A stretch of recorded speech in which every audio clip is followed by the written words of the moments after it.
그럼에도 불구하고 사건을 진행하다 보면 원고 청구를 아예 기각, 원고 패소를 시킬 수 있는 경우가.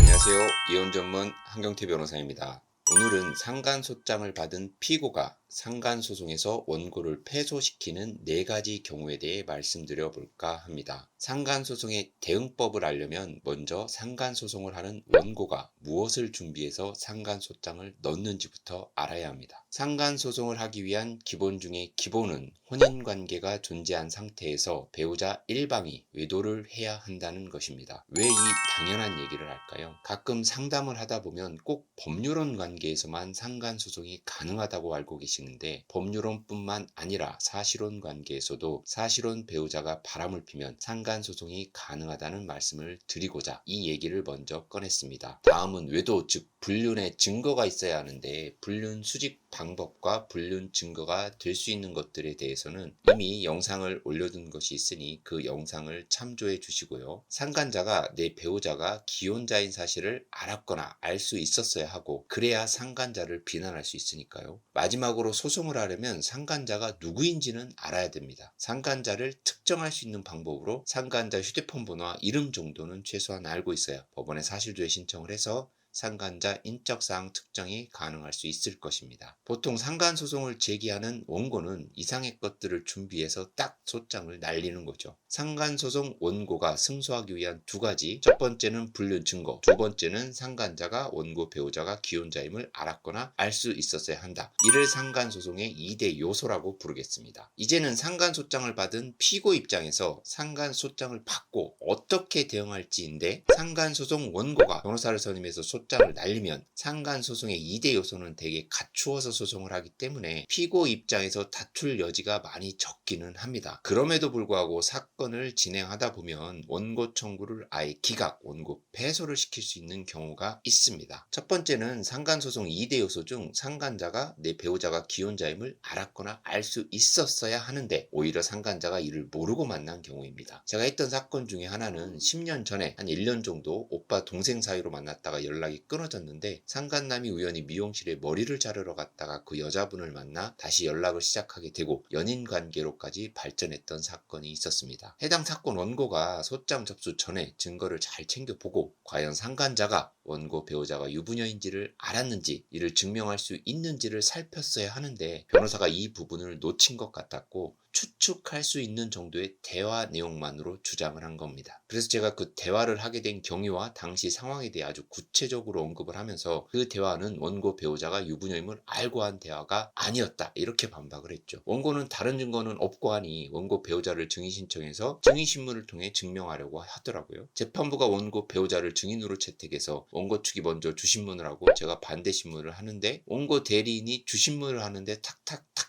막히는 거죠. 원고 배우자가 증인으로 나와서 결국 증언한 요지가 상간자는 증인이 유부녀인지 몰랐다는 것이었거든요. 그래서 결국 이 사건은 저희가 이길 수 있었습니다. 피고가 원고 배우자가 유부녀인지 알았거나 알 수 있었던 것이 아니어서 불법 행위가 성립되지 않는다. 원고 청구 기각, 원고 패소 판결을 한 것입니다. 두 번째는 상간소장을 받은 피고가 많이 하는 주장 중에 하나인데, 원고 부부의 혼인관계가 완전히 파탄난 상태에서 만났기 때문에 불법 행위를 구성하지 않는다는 주장입니다. 유명한 대법원 판례가 하나 있죠. 부부가 아직 이혼하지 아니하였지만 실질적으로 부부 공동생활이 파탄되어 회복할 수 없을 정도의 상태에 이르렀다면 제3자가 부부의 일방과 성적인 행위를 하더라도 이를 두고 부부 공동생활을 침해하거나 유지를 방해하는 행위라고 할 수 없고, 또한 그로 인하여 배우자의 부부 공동생활에 관한 권리가 침해되는 손해가 생긴다고 할 수도 없으므로 불법 행위가 성립한다고 보기 어렵다, 이 판결입니다. 이 판결을 근거해서 상간자들이 원고 부부의 혼인관계가 완전히 파탄된 이후에 만난 것이니 자기 책임이 없다, 이런 주장을 하는 것입니다. 그런데 여기서 중요한 것이, 혼인관계가 파탄이 났다고 인정이 되려면 그냥 사이가 좋지 않았다, 싸움이 잦았다, 서로 각방을 쓴다, 성관계 안 한 지 오래됐다, 협의혼 신청을 한 적이 있다, 협의혼 숙려기간 중이다, 이 정도 가지고는 안 된다는